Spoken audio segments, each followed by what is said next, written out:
Hello बच्चों, welcome to all on this channel the HOD of nursing. So मेरे प्यारे बच्चों, हम लोग ले आए हैं आपके लिए 15 कंटिन्यू MCQs क्वेश्चंस जो कि आपके लिए दिल्ली नोरसेट या फिर आपके CHO या फिर एनी नर्सिंग ऑफिसर्स एग्जाम के लिए बहुत ज़्यादा इंपॉर्टेंट होने वाले हैं। टारगेट हाई के बच्चों 15 MCQs क्वेश्चंस हैं जो कि बहुत ज़्यादा इंपॉर्टेंट है, आपको बहुत अच्छे से पता है।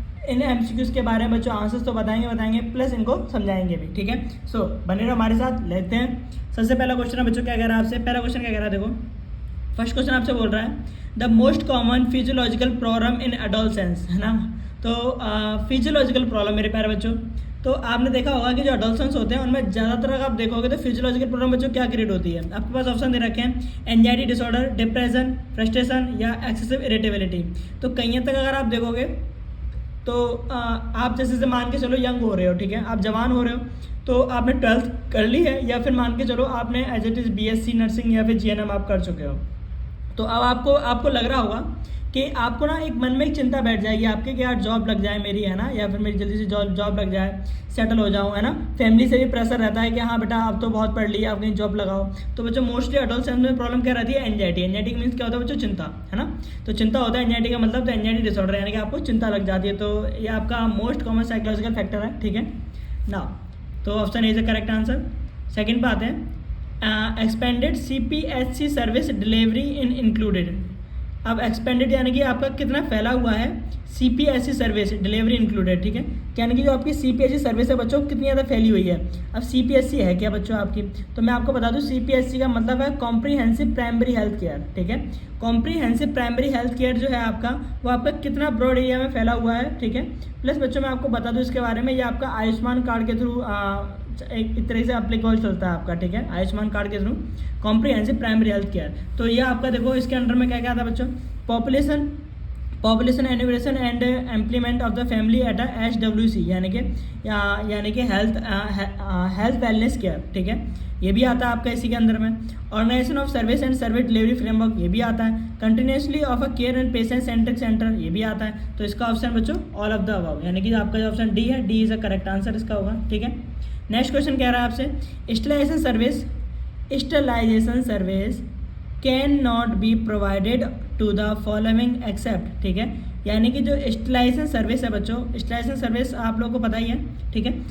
स्टरलाइजेशन जैसे कि मैं आपको बता दूं, स्टरलाइजेशन हम लोग बोलते हैं जैसे कि अगर आपके नायक और नायिका, अगर आपके मान के चलो कपल्स या फिर पेरेंट्स आगे चल के माँ बाप नहीं बन पाते, पेरेंट्स नहीं बन पाते, ठीक है, यानी कि अगर females you have to be unable to conceive pregnancy, और जो मेल्स होते हैं बच्चों आपके, वो भी आपके अनेबल हो जाते हैं आपके एज इट इज फादर बनने में, ठीक है, उनको हम लोग बोलते हैं स्टरलाइज, यानी कि जो आपके पेरेंट्स नहीं बन पाते हैं, है ना। तो ये आपसे क्वेश्चन में क्या बोल रहा है? स्टरलाइजेशन सर्विस, यानी कि जो स्टरलाइजेशन सर्विस है, यानी कि जो नसबंदी कराई जाती है बच्चों, नसबंदी कराई जाती है, sterilisation service can not be provided to the following, यानी कि इनमें से किसको प्रोवाइड हम लोग नहीं कर सकते, ठीक है, एक्सेप्ट किसको छोड़ के, है ना, कैन नॉट बी प्रोवाइडेड हमें नहीं करनी चाहिए, एक्सेप्ट एक को छोड़कर, उसे छोड़कर हमें अगर ये सर्विस प्रोवाइड नहीं करानी चाहिए, ठीक है। तो इसमें आपका दे रखा है every married male and female patient, ठीक है, यानी कि जो आपकी शादी हुई है मेल एंड फीमेल को क्या हमें उन्हें प्रोवाइड करानी चाहिए। तो एक्सेप्ट दे रखा है, हाँ करा सकते हो, आप उन्हें आराम से करा सकते हो, तो ये नहीं आएगा ऑप्शन में, ठीक है। अच्छा, विडो विदाउट चिल्ड्रन, यानी कि विडो विदाउट चिल्ड्रन, इनके पास बच्चे नहीं हैं, क्या आप उन्हें प्रोवाइड करा सकते? बच्चे नहीं है तो नहीं देंगे ना, उन्हें भी नहीं दे सकते। लिव इन कपल्स, नहीं इन्हें भी प्रोवाइड करा सकते हैं, ठीक है। बट अनमैरिड वुमेन्स, जो आपकी वुमेन्स अनमैरिड हैं, ठीक है, उनको नहीं देंगे भाई, हम लोग उनको कैसे दे देंगे? जो फीमेल्स आपकी अनमैरिड्स हैं, पहले से अनमैरिड है ना, अगर आप उन्हें स्टरलाइज करते हो तो आगे चल के प्रेगनेंसी करेंगे नहीं, ठीक है। तो बाकी का आप स्टरलाइजेशन प्रोसेस इन सबको दे सकते हो, ठीक है। Every married females widow without children and live in couples, तो option D is the correct answer. Next question है बच्चों, sterilisation procedure can be performed in all, जो आपका स्टरलाइजेशन प्रोसीजर है आपका, जो आपका कौन सा प्रोसीजर है? Sterilisation procedure can be performed in all, यानी कि हम सबको दे सकते हैं एक्सेप्ट किसको छोड़कर, इनमें से किसी एक को छोड़कर किसको दे सकते हैं, ठीक है। तो स्टरलाइजेशन मैंने आपको बताया वही वाला मेथड आपका, इसमें नसबंदी कराते हैं हम लोग, ठीक है। तो वुमेन डिलीवर्ड एट होम, जिन वुमेन्स की डिलीवरी एट होम पे हुई होती है, ठीक है, क्या आप उनको स्टरलाइजेशन दे सकते हो, ठीक है। या फिर women not in eligible couple list in that area, जो आपके वोमेन्स हैं वो आपके एलिजिबल नहीं है, किसी भी एरिया में अगर कोई कपल्स रह रहे हैं तो आपके एलिजिबल नहीं है कि हाँ ये साथ शादी में एक साथ आपके कंटिन्यूसली बाकायदा लीगली रह रहे हैं या नहीं रह रहे हैं, ठीक है। या फिर ऑल ऑफ द अबव। तो मैं आपको बता दूँ sterilisation process can be perform, यानी कि दे सकते हैं हम लोग, एक को छोड़कर, किसको नहीं देंगे हम लोग? Women immediately after first child, ठीक है, यानी कि वो फीमेल्स जो कि आपके जस्ट उन्होंने अगर पहले बच्चे को जन्म दिया होता है, आप जस्ट उसके बाद उनको स्टरलाइजेशन प्रोसीजर नहीं दे सकते हो, ठीक है, बस समझ में आ गई। As per the government of India guideline pre anaesthetic analgesic medication recommended before the sterilisation, ठीक है, यानी कि आपका जो as per the government of India guideline, अगर हम लोग इंडियन गवर्नमेंट की गाइडलाइन देखें तो जो प्री एनेस्थेटिक ड्रग होते हैं बच्चों, मेडिकेशन रिकमेंडेड बिफोर स्टरलाइजेशन, यानी कि आप क्या कर सकते हो कि स्टरलाइजेशन से पहले ये वाले ड्रग आप उनको दोगे, ठीक है, पैथिडीन, पेंटाजोनिक एंड प्रोमेथोजाइन, ठीक है, ऑल ऑफ द अबव, ठीक है, तो आपको ड्रग देने पड़ेंगे पहले, उसके बाद आप स्टरलाइजेशन प्रोसेस को कंडक्ट कराओगे, ठीक है। अच्छा, technique use to organise the elements of Fallopian counselling, sorry Fallopian नहीं है, फैमिली प्लानिंग काउंसलिंग, ठीक है, तो इनमें से वो कौन सी टेक्निक है जिसमें हम लोग फैमिली प्लानिंग को काउंसलिंग करते हैं, तो बच्चों इसमें हम लोग करते हैं गैदर जो है आपका, वो आपका फैमिली प्लानिंग के लिए टर्म दी गई है, ठीक है, इसमें गैदर का मतलब होता है G for great the patient, ठीक है, A फॉर आपको आस्क द पेशेंट पूछना चाहिए, पहले आपको greet the patient, ask the patient पूछना चाहिए अबाउट उसके बारे में। T means tell them all about family planning method, आपको उसको बताना पड़ेगा सारी मेथड्स, ठीक है। H means help them to choose a method, ठीक है, यानी कि एक ऐसा मेथड जो आपको चूज़ कर सको। Explain, E means explain how to use a method, and R means appoint return visit for follow up, ठीक है। तो ये आपका जो बेस्ट मेथड रहता है बच्चों, जो आपको फैमिली प्लानिंग के लिए यूजेबल है, वो कौन सा बच्चों, गैदर, कौन सा है आपका, गैदर, ठीक है। अच्छा, इसी पे क्वेश्चन पूछ लेता हूँ मैं आपको, IUCD यानी कि आपका क्वेश्चन नंबर 7 में है, चलो हम उसको पेज को ऊपर करके देखेंगे, लेकिन पहले मैं आपको क्वेश्चन नंबर 8 क्लियर कर दे रहा हूँ, ठीक है। Following are appropriate candidates for IUCD, यानी following are appropriate candidate for IUCD except, यानी कि इनमें से आप किसको IUCD दे सकते हो, किसी एक को छोड़कर, ठीक है। तो बच्चों देखो, HIV women who have delivered AIDS, यानी कि वो फीमेल्स जिनको एड्स हो चुका है, एड्स डेवलप हो गया आपका, ठीक है, तो हम उनको IUCD नहीं दे सकते, है ना। 0.5% chlorine solution is prepared by using, अगर आपको 0.5% क्लोरीन सॉल्यूशन बनाना है तो आप उसको 10% ब्लीचिंग पाउडर में ही ऐड करोगे, ठीक है, 10% ब्लीचिंग पाउडर में ऐड करके आप उसको प्रॉपर सॉल्यूशन फॉर्म कर सकते हो। क्वेश्चन नंबर नेक्स्ट है आपका, question number 10, lines and surgical instrument are autoclaved, lines and surgical instrument are autoclaved for 30 minutes. तो बच्चों इसमें आपको प्रेशर कितना रखना पड़ता है, आपको 15 प्रेशर रखना पड़ेगा, 15 APS स्क्वायर इंच प्रेशर, ठीक है। Anatomically waste such as placenta body parts segregated in, यानी कि जितने भी एनाटॉमिकल वेस्ट होता है वो हम लोग कैसे कंटेनर में रखते हैं बच्चों, येलो कंटेनर में, कौन से में, येलो में, ठीक है, ध्यान रखना।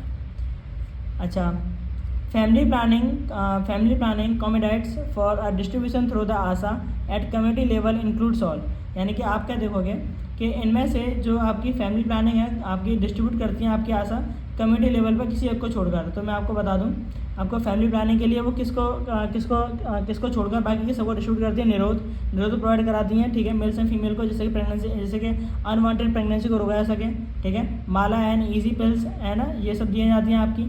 PT के जो आपका प्रेगनेंसी टेस्ट होता है किट, प्रेगनेंसी टेस्ट किट, ये भी प्रोवाइड कराते हैं आपकी। लेकिन ट्यूबल रिंग जो होती है बच्चों वो हम लोग प्रोवाइड नहीं कराते हैं, ठीक है, जो आशाएं होती हैं वो ट्यूबल रिंग एक अलग मेथड है, वो हम प्रोवाइड नहीं करते, वो आपके इसमें आता ही नहीं है, ठीक है। Important source of vital statics are, आपके इंपॉर्टेंट सोर्स क्या है वाइटल स्टैटिक्स के, तो population census, civil registration system, sample registration system, ये तीनों इंक्लूड होते हैं आपके किसमें, important source of vital statics में बच्चों, है ना। इसके बाद क्वेश्चन नंबर 14 है, nearly of out the pocket expenditure on health is on account is primary care. तो आपका मैं बता दूँ इसमें समथिंग अराउंड 90% हमारी केयर करते हैं, ठीक है, कितने परसेंट करते हैं बच्चों, 90%, ठीक है। क्वेश्चन नंबर 14 में 90%, ठीक है। मैं इसको थोड़ा सा अबव कर दे रहा हूँ जिससे कि आपको थोड़ा सा समझ में आ जाए, जो चीज़ नहीं दिख रही है दिख जाए, ठीक है ना। तो आई होप कि आपको दिख रहा होगा, ठीक है। देखो, तो क्वेश्चन नंबर 7 हमारा था, IUCD is not inserted if, IUCD हम लोग अगर किस टाइम पे इंसर्ट नहीं कर सकते हैं। तो देखो, सर्वाइकल मूवमेंट ऑफ पेनफुल, अगर सर्विक्स में अगर पेन हो रहा है तो उस टाइम पे नहीं कर सकते। यूट्रस एनलार्ज या फिर अध्ययन से तभी नहीं कर सकते। सर्विक्स जो आपकी मोबाइल नहीं है तब नहीं कर सकते। तो ऑल ऑफ द अबव, ठीक है। क्वेश्चन नंबर 14 आपको मैंने बोल दिया। Question number 15, sub centre covering a population, आपके सब सेंटर कितनी पॉपुलेशन कवर करते हैं, 3000 to 5000, ठीक है, और are converted to the health wellness centre, ठीक है। The principle of delivery of comprehensive primary health care service being time to care is to be not more than, यानी कि हम अगर देखेंगे जो आपके PHC सेंटर होते हैं बच्चों, उन पे आप अगर 30 मिनट से ज़्यादा कोई केयरिंग फॉर्म नहीं कर सकते हो, ठीक है। 30 मिनट के आपके लिए टाइम टू केयर होता है आपका। And urban PSC centres to about, जो आपके अर्बन PSC सेंटर यानी गांव यानी कि जो शहर के बच्चों, जो आपके जो अर्बन का मतलब है शहर के, जो सिटी इलाके के जो सेंटर हैं आपके PSC सेंटर, ठीक है, उन पे उन सेंटर्स पे आपकी कितनी पॉपुलेशन कंट्रोल करते हैं बच्चों? तो समथिंग अराउंड 50,000, कितनी करते हैं? 50,000। A number of visit in home based newborn care in case of home delivery is a number of visit home based. अगर हम लोग अगर एक केयर फॉर्म में करें, ठीक है, होम बेस्ड अगर कोई डिलीवरी हो रही है तो वहाँ पे कम से कम हम लोग केस इसके लिए अगर नंबर ऑफ विजिट यानी कि कम से कम 7 लोग अगर जाते हैं आपकी number of visit home delivery के लिए, ठीक है। तो क्वेश्चन नंबर 18 हमने कंप्लीट कर लिया। देन इसके बाद हम लोग देखेंगे बच्चों क्वेश्चन नंबर 9। सो बच्चों क्वेश्चन नंबर 19, क्वेश्चन नंबर 19 क्या बोल रहा है आपसे? Number of visit in home based newborn care in case of a institutional delivery. अगर आपकी इंस्टीट्यूशनल डिलीवरी है तो जो होम बेस्ड केयर होगी बच्चों वो कितने लोग जाएंगे घर पे देने के लिए, ठीक है, तो वो होंगे आपके 6, ठीक है। अगर आपकी नॉर्मल डिलीवरी है, ठीक है, न्यूबॉर्न केयर डिलीवरी है, होम डिलीवरी अगर आपकी तो 7 लोग जाते हैं। अगर इंस्टीट्यूशनल डिलीवरी है बच्चों तो 6 लोग जाएंगे, ठीक है। नेक्स्ट क्वेश्चन है expanded range of service in comprehensive primary health care are includes. अगर हम लोग एक्सपेंडेड रेंज ऑफ सर्विस देखें किसकी, कॉम्प्रिहेंसिव केयर देखें, ठीक है, प्राइमरी हेल्थ केयर की, जैसे अभी मैंने आपको बताया, तो आपके उसमें क्या क्या चीज़ अवेलेबल होनी चाहिए? तो 8 चीज़ सर्विस होती है बच्चों आपकी उसमें, ठीक है, प्लस आपकी स्क्रीनिंग एंड मैनेजमेंट भी होता है, इमरजेंसी मेडिकल सर्विस होती है, यानी कि ऑल ऑफ द सर्विस, यानी कि ओवरऑल चीज़ें अवेलेबल होनी चाहिए आपकी, ठीक है। नाउ क्वेश्चन नंबर 21 है बच्चों, first point of referral for a cluster of health wellness centre for many disease condition in its jurisdiction is a, ठीक है, यानी कि आपसे बोल रहा है कि फर्स्ट पॉइंट ऑफ रेफरल क्या होगा? फर्स्ट पॉइंट ऑफ रेफरल क्या होगा किसका? हेल्थ वेलनेस सेंटर का, जब आपकी बीमारी कंडीशन बहुत ज़्यादा हो, ठीक है। तो सबसे पहले बच्चों इस जगह पे रेफरल सिस्टम जो होगा आपका हेल्थ वेलनेस केयर सेंटर, वो आपका कहाँ पे भेजेंगे बच्चों? UPSC से, NSCSC या फिर इनमें से कोई नहीं, आपको बच्चों PSC पे, प्राइमरी हेल्थ सेंटर पे भेजा जाएगा सबसे पहले, ठीक है। अच्छा, इसके बाद है बेसिक प्रिंसिपल ऑफ HWC, जो आपके बेसिक प्रिंसिपल्स हैं, यानी कि आपका जो HWC यानी कि हेल्थ वेलनेस केयर जो है आपकी, वो किन प्रिंसिपल पे बेस्ड है? तो आपकी ओवरऑल तीनों प्रिंसिपल पे बेस्ड है आपकी। Provision of continue of a care of illness in a community, strategy modification of component to health system of the secondary and tertiary level, reorganisation to workful in process of the affect CPSC, यानी कि overall पे based है आपकी। तो all of the above is the correct answer. Now question number 23 बोल रहा है आपसे essential output of health wellness centre are, यानी कि इनमें से कौन सा इसेंशियल जरूरी है आउटपुट हेल्थ वेलनेस सेंटर का, ठीक है। तो हेल्थ वेलनेस सेंटर के लिए सारी चीज़ें अवेलेबल होनी चाहिए, HWC डाटाबेस होना चाहिए, health cards and family health folder होने चाहिए, इंक्रीज एक्सेस टू सर्विस होनी चाहिए। All of the is the correct answer. Now question number 24 है बच्चों आपसे। क्वेश्चन नंबर 24 क्या बोल रहा है आपसे? ये बोल रहा है आपको बताना है fulcrum of a CPC of a planning delivery of the monitor mother the service for the defined catchment population। तो ये आपकी बच्चों किस पर बेस्ड रहता है? आपका प्राइमरी हेल्थ केयर टीम पे, यानी कि अगर आपकी कोई भी क्रॉनिक पल्मोनरी कोई भी डिसीज है आपकी, ठीक है, तो उसके लिए आपको बच्चों प्राइमरी हेल्थ केयर ही सबसे बेस्ट रहती है आपकी किस पे? हेल्थ वेलनेस केयर पर, ठीक है। नाउ क्वेश्चन नंबर 25 है pre school and school child health care service included. तो आपको जो प्री स्कूल है या फिर हेल्थ चाइल्ड जो सर्विस है बच्चों, उसमें आपकी क्या क्या इंक्लूड होते हैं? बाय एनुअल स्क्रीनिंग होती है, स्कूल हेल्थ रिकॉर्ड देखा जाता है, आई केयर एंड डिवॉर्मिंग भी देखा जाता है, ठीक है। तो ये भी आपका ऑप्शन है आपका, तो यह option is all of the above is the correct answer 25 का, ठीक है। तो बिलो क्वेश्चन करने से पहले हम लोग ऊपर के क्वेश्चन कंप्लीट कर लेते हैं। तो क्वेश्चन नंबर 13 क्या कह रहा है? की requirement of information and communication technology, किस की रिक्वायरमेंट है किसके लिए बच्चों? इन्फॉर्मेशन एंड कम्युनिकेशन टेक्नोलॉजी के लिए। तो all of the above in सब चीज़ों के लिए अवेलेबल होना चाहिए बच्चों, है ना। नाउ क्वेश्चन नंबर 31 है medicine listed as per EDAL for needs to ensure the health wellness centre. तो इसके लिए दोनों चीज़ें होनी चाहिए बच्चों, प्राइमरी हेल्थ सेंटर भी और कम्युनिटी हेल्थ सेंटर भी, so both A and B, ठीक है। नेक्स्ट क्वेश्चन है question number 32 diagnostic service as per the guideline for national free diagnostic initiative need to be the available in the health wellness centre, ठीक है। तो आपकी जो बोल रहे हैं कि डायग्नोस्टिक सर्विस अगर देखें गाइडलाइन पे देखें तो नेशनल फ्री डायग्नोस्टिक जो इनिशिएटिव नीड्स होती है, आवश्यकता होती है to available health wellness centre पे। तो मैं आपको बता दूं सब सेंटर समथिंग 7 होने चाहिए, पेस सेंटर आपकी 19 पर इन्वेस्टिगेशन होती है आपकी, है ना। अच्छा, day in a week fix to conducting Ayurvedic clinic in health wellness care. तो हेल्थ वेलनेस केयर में कितने डेज वीक में आपकी एज अ केयरिंग करनी चाहिए? तो 1 डे के लिए, वीक में कम से कम 1 दिन के लिए राउंड लगाना पड़ेगा आपको, ठीक है। Key role as a member of primary health care team HWC is played by, ठीक है। तो ये आपका जो की रोल क्या होगा आपका बच्चों, यानी कि अगर प्राइमरी हेल्थ केयर में देखें, आपका प्राइमरी हेल्थ केयर में देखें, हेल्थ वेलनेस केयर में, तो एज अ की, यानी कि एज अ की रोल किसका होता है बच्चों, आशा का। आशा की फुल फॉर्म बेसिकली अगर मैं आपसे पूछूँ तो क्या होती है, एक्वायर्ड सोशल हेल्थ एक्टिविस्ट, ठीक है, ध्यान रखना। Indicator of monitoring HWC service are health wellness care, तो इनमें से कौन सा इंडिकेटिव मॉनिटर है किसका बच्चों, HWC सर्विस का। तो ओवरऑल तीनों आपके एज अ मॉनिटर है आपके किसके, हेल्थ वेलनेस केयर के बच्चों, इसलिए all of the above is the correct answer. Clear. Now question number 36 है बच्चों। क्वेश्चन नंबर 36 क्या बोल रहा है आपसे, इन एडिशन टू अप्रूव, यानी कि आपको एक एडिशन अप्रूव करना है, ठीक है। Budgetary allocation of the united of the funds of the SCS would be rupees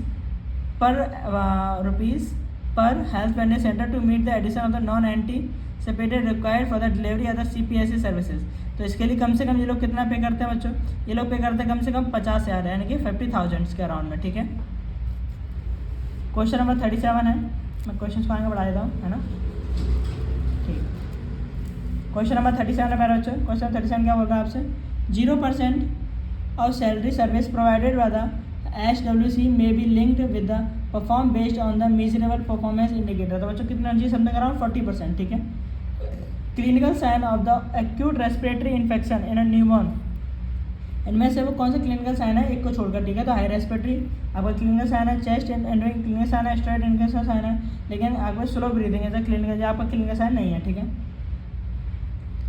HMIS stand for, HMIS की फुल फॉर्म क्या होती है बच्चों, health management information system. Question number 14 है। क्वेश्चन नंबर 14 क्या बोल रहा है आपसे, as per guideline the approximate time to be spend by ASHA on contact with the community, यानी कि अगर हम गाइडलाइन को अकॉर्डिंग देखें तो एक आशा को कम से कम वीक में कितना टाइम स्पेंड करना चाहिए कम्युनिटी में, तो कम से कम 15 आवर पर वीक, कम से कम एक वीक में 15 घंटे आपको आशा को कम्युनिटी में स्पेंड करने पड़ेंगे। Fold a digital manual for every family under the care of the Asha should have, यानी कि इनमें से सारी चीज़ किसके केयर अंडर में आती है बच्चों, आशा के। तो all of the is the correct answer. ना यहाँ से अगर हम बात करें तो यहाँ से मैंने आपको यहाँ से देखा 26 से basic oral health care includes, अगर हम लोग बेसिक केयर हेल्थ केयर देखें तो आपके इनमें क्या क्या इंक्लूड्स होती हैं, तो ओवरऑल चीज़ें अवेलेबल होती है, awareness, detection and referral about the common oral problem, mobilisation for the screening of the oral cancer and creating awareness about the ill effect of the substance abuse, यानी कि all of the is the correct answer पैर बच्चों। Question number 27 बोल रहा है, first aid for the animal bite include all, यानी कि सबसे पहला फर्स्ट एड क्या है, यानी कि सबसे पहला फर्स्ट एड क्या है अगर आपका एनिमल बाइट करता है एक्सेप्ट एक को छोड़कर, ठीक है। तो सबसे पहले आप क्या करोगे, administration of the tetanus vaccine, सबसे पहले आप लोगे टिटेनस वैक्सीन लगाओगे, देन प्रोफिलैक्टिक एंटीबायोटिक्स, आपकी प्रोफिलैक्टिक एंटीबायोटिक्स लोगे, रेबीज पोस्ट एक्सपोजर ट्रीटमेंट कराओगे, है ना। ये आपको दे रखा है स्टिचिंग ऑफ द वुंड, तो आपको यही नहीं करना है स्टिचिंग ऑफ द वुंड, इसको और ज़्यादा फाड़ना नहीं है, ठीक है। क्वेश्चन नंबर 28 आपसे क्या बोल रहा है बच्चों, क्वेश्चन नंबर 28 बोल रहा है gauze and tape were best of, यानी कि जो ग्वाज है और टेप है वो आपका किसी के लिए बेस्ट होता है, तो स्मूथ प्रोसेस के लिए, माइनर इंजरी के लिए एंड लार्ज कट स्कार्फ के लिए, all of the above is the correct answer. Question number 29 आपसे पहले बच्चों बोल रहा है, क्वेश्चन नंबर 20 में क्या करना है, the role of mid level health provider is broadly expected to carry out, यानी कि आपका जो मिड लेवल हेल्थ प्रोवाइडर है इनमें आपका आपकी एक तरह से कितनी एक्सपेक्टेड आपकी कैरिंग आउट करता है, ठीक है। तो पब्लिक हेल्थ फंक्शन होता है आपका, लीडरशिप हेल्थ वेलनेस सेंटर होती है आपकी, एम्बुलेटरी केयर एंड मैनेजमेंट होता है, all of the is correct answer मेरे प्यारे बच्चों, ठीक है। तो इस तरीके से हमने 40 क्वेश्चन क्लियर कर लिए। अब हम चलते हैं अपने 41 पर। सो क्वेश्चन नंबर 42, तो क्वेश्चन नंबर 42 क्या बोल रहा है प्यारे बच्चों, the first case of covid infection reported in India was from, कि सबसे पहला जो केस था कोविड-19 का वो इंडिया में सबसे पहले कहाँ रिपोर्ट हुआ था। तो मेरे प्यारे बच्चों सबसे पहले जो केस था आपका इंडिया में, वो सबसे पहले जो रिपोर्ट हुआ था वो हुआ था आपके केरला में। किस में हुआ था, केरला में, ठीक है। द फर्स्ट, और आपको मैं देखो स्पेशली एक चीज़ बता दूँ कि देखो जो कोविड-19 में जो क्वेश्चन है वो कहीं हद तक बहुत ज़्यादा चांसेस होते हैं आपके पूछने के लिए, ठीक है। आपका लास्ट एग्जाम जो अभी SGPGI निकला है, ठीक है, प्लस जो आपके RML के जो एग्जाम्स निकले हैं उनमें भी कहीं हद तक आपके जो क्वेश्चंस पूछे गए हैं। तो कोविड-19 पे बच्चों बहुत ज़्यादा इंपॉर्टेंट क्वेश्चंस हैं, वो जरूर आप लोग रिकॉल कर लो, क्योंकि लेटेस्ट वायरस है तो इस पर आपके कहीं हद तक बहुत क्वेश्चन बन रहे हैं आपके, है ना। तो आपको इन्फॉर्मेशन जरूर होनी चाहिए इनके बारे में। प्लस तो ये तो आपको पता चल गया कि कहाँ पर हुआ था, केरला में हुआ था। नेक्स्ट क्वेश्चन अगर आप देखोगे, the first non infection from सारस कोविड-19 वॉज डिस्कवर्ड इन, ठीक है। तो सारस कोविड-19 कभी कभी ये क्वेश्चन पूछ लिया जाता है, कि कौन सा वायरस था जो कि आपका स्प्रेड हुआ था, तो सारस का मतलब है severe acute respiratory syndrome Covid virus 2, ठीक है। तो ये आपका हुआ था। और सबसे पहले बच्चों ये वायरस कहाँ देखा गया था, चाइना की वुहान सिटी में देखा गया था। चाइना की सिटी में देखा गया था पहले बच्चों, वुहान सिटी। ये आपकी चाइना की वही वुहान सिटी है जिसके बारे में आपको बताया गया है कि यहाँ पर चाइना में मोस्टली यहाँ पर अगर हर तरीके का आपको मीट मिलता है, ठीक है। मांस मच्छी आपको हर तरह का मिलेगा, हर तरह का मीट मिला जाता है, मीट पाया जाता है। और यही बोला जाता है कि लोग खाते भी हैं वहाँ के, सब लोग सब तरह की मीट खाया जाता है। और आपको एक रेसिपी से बताऊं कि वहाँ की जो फेवरेट डिश है वो है आपका एजा बंदर का ब्रेन, ठीक है, जो फेवरेट डिश मानी जाती है आपके चाइना की वहाँ डिश की। वैसे कहने के लिए ये माना जाता है कि वो टेस्ट में इतनी अच्छी नहीं होती है, लेकिन महंगी सबसे ज़्यादा होती है आपकी, सबसे ज़्यादा परचेसफुल होती है। तो लोग अपनी शान को बढ़ाने के लिए भी उस डिश को मोस्टली मांगते हैं, है ना। तो ये बोला जाता है। नाउ क्वेश्चन नंबर नेक्स्ट पे आते हैं बच्चों। नेक्स्ट क्वेश्चन कह रहा है non mutation and variation of SARS-CoV-2 includes, ठीक है। तो कितने टाइप्स के वेरिएशन पाए जाते हैं, कितने चेंजेस आए थे बच्चों। तो ये आपको जो ऑप्शन नंबर ए, बी और जो आपका सी दे रखा है, ठीक है। यानी कि आपके डिफरेंट टाइप्स ऑफ अगर SARS-CoV-2 आपका देखा गया था, यानी कि ऑल ऑफ दिस चेंजेस देखे गए थे, ऑल ऑफ दिस म्यूटेशन यानी कि उत्परिवर्तन देखा गया था, चेंजेस देखे गए थे बच्चों, है ना। तो नेक्स्ट क्वेश्चन है person usually responsible for dispensing medication is, ठीक है। तो आपका जो पर्सन है वो यूजली रिस्पॉन्सिबल है फॉर डिस्पेंसिंग मेडिकेशन इज, किसके लिए बच्चों, फार्मासिस्ट पे, है ना। क्योंकि हम लोग ज़्यादातर अगर देखोगे आप तो पर्सन यूजली रिस्पॉन्सिबल किस पर रिस्पॉन्सिबल होते हैं हम लोग ज़्यादातर। अब ANM पे तो होंगे नहीं ना, ANM तो देंगे नहीं, ठीक है। ANM तो कुछ GNM से यानी कि जो एज स्टाफ नर्स होती हैं उनसे लोअर होती हैं। मेडिकल ऑफिसर जो होगा बच्चों वो खुद नहीं देगा, ठीक है, उसके पास कहाँ से आएंगे, ठीक है। बस लैब टेक्नीशियन बच्चों अब अपना नॉर्मल इंस्ट्रूमेंट्स रखेंगे। अगर आप देखोगे तो नॉर्मली अपने मेडिसिन के लिए किस पे डिपेंड रहते हैं, तो फार्मासिस्ट पे, है ना। जितने भी आपके फार्माकोलॉजिस्ट हैं आपके, ठीक है, उनकी कंपनियाँ होती हैं आपकी, प्राइवेट कंपनियाँ होती हैं आपकी, ठीक है, गवर्नमेंट भी होती हैं, कुछ गवर्नमेंट के थ्रू भी चल रही हैं मेडिसिन पे बेस्ड, ठीक है। क्वेश्चन नंबर 46 बच्चों क्या बोल रहा है आपसे, main approach for social mobilisation, ठीक है। तो अगर आप देखोगे मेनली अप्रोच क्या है सोशली मोबिलाइजेशन की, तो आप देखोगे इसके अंदर में आपका ऑप्शन A एंड B इस करेक्ट होगा। क्यों क्योंकि देखो आप पॉलिटिकल होना चाहिए। अगर आप किसी भी अप्रोचेस को सोशल देखोगे, आप मान के चलो सोशली मोबिलाइज करना आपको किसी को, ठीक है, तो आपके अप्रोचेस कहाँ तक होनी चाहिए, पॉलिटिकल में होनी चाहिए, है ना। कहते हैं ना कि अगर मेरी पहुँच वहाँ तक है, ठीक है, चाचा विधायक, ठीक है, तो गवर्नमेंट मोबिलाइजेशन होना चाहिए। प्लस कहते हैं ना मेरे चाचा विधायक और मेरे ताऊ थानेदार, ठीक है, तो गवर्नमेंट मोबिलाइजेशन होना चाहिए। प्लस कम्युनिटी आपकी होनी चाहिए, कोऑपरेटिव होनी चाहिए, बेनिफिशियल मोबिलाइजेशन होना चाहिए, ठीक है। जो आपकी कम्युनिटी में जो लोग रह रहे हैं वो आपके सपोर्टिव होने चाहिए कहीं हद तक, बहुत ज़्यादा, ठीक है। तो मेन अप्रोचेस सोशल मोबिलाइजेशन, तो आप एक समाज को मोबिलाइज करने के लिए इन सब अप्रोचेस का होना बहुत ज़्यादा क्या है बच्चों, जरूरी है, ठीक है ना। क्वेश्चन नंबर 47 पे आते हैं हम लोग। क्वेश्चन नंबर 47 क्या बोल रहा है आपसे, क्वेश्चन नंबर 74 बोल रहा है, 47 बोल रहा है बच्चों आपसे, RBS के aim on early identification and intervention children for birth to, यानी कि जो RBS के एम है उनका एम क्या है बच्चों, अर्ली आइडेंटिफाई करना, इंटरवेंशन करना चिल्ड्रन को कि उसकी बर्थ कितनी है, ठीक है। कवर द 40, तो 18 ईयर्स तक पता कर लेते हैं वो लोग आराम से। नेक्स्ट क्वेश्चन है what question has no answers, यानी कि किस क्वेश्चन का कोई आंसर नहीं है, ठीक है। तो बच्चों इसमें आपके आते हैं रेटोरिकल क्वेश्चंस, ठीक है। रेटोरिकल क्वेश्चन बच्चों कैसे क्वेश्चन होते हैं, जैसे कि देखो मैं अभी आपसे पूछता हूँ, तो ऐसे क्वेश्चन जिनका कोई आंसर ही नहीं बनता, ठीक है। जैसे कि मैं आपसे कह रहा हूँ कि अगर फिश तैरती हैं, फिश पानी में तैरती हैं, तो क्या आंसर दोगे आप इसका, तैरती हैं, ठीक है। तो कोई लॉजिकल क्वेश्चन तो है नहीं, यहाँ पर कोई लॉजिकल वो नहीं है, तो ऐसे क्वेश्चन को बोलते हैं रिटोरिकल क्वेश्चन, ठीक है। नाउ क्वेश्चन नंबर 49 बच्चों क्या बोल रहा है आपसे, क्वेश्चन नंबर 49 बोल रहा है world hearing day is celebrated on, कि जो आपका वर्ल्ड हेयरिंग डे है बच्चों वो कब सेलिब्रेट किया गया था आपका, तो वर्ल्ड हेयरिंग डे सेलिब्रेट किया जाता है बच्चों कब, आपका 3 मार्च को, कब किया जाता है 3 मार्च को, ठीक है। नाउ नेक्स्ट है आपका mental health can be affected by, तो जो मेंटल हेल्थ है वो किसके से अफेक्ट हो सकती है, डाइटरी फैक्टर, खाना पीना ठीक से नहीं खाओगे तब भी अफेक्ट होगी, फिजिकल एक्टिविटी ठीक से नहीं करोगे तब भी अफेक्ट होगी, सीजनल एंड जियोग्राफिकल फैक्टर की वजह से भी क्या होती है बच्चों, आपकी मेंटल हेल्थ अफेक्ट होती है, ठीक है। अच्छा तो बच्चों इसी के साथ हमने 50 क्वेश्चन कंप्लीट कर लिए हैं। अच्छा आपको दिख नहीं रहा है 50 नंबर क्वेश्चन, चलिए मैं दिखाता हूँ, ये रहा, ठीक है। तो इसी के साथ बच्चों हमने 50 क्वेश्चन कंप्लीट कर लिए हैं, ठीक है। अब 50 क्वेश्चन कंप्लीट तो कर लिया हमने, इसके साथ साथ अब आपके लिए क्वेश्चन है बच्चों, है एक क्वेश्चन है आपके लिए कि आप कमेंट सेक्शन में मुझे बताओ कि आपका जो मेंटल एक्ट है, यानी कि जो नेशनल मेंटल हेल्थ प्रोग्राम है बच्चों वो कब चालू हुआ था, नेशनल मेंटल हेल्थ प्रोग्राम कब चालू हुआ था और मेंटल एक्ट कब लगा था, ठीक है।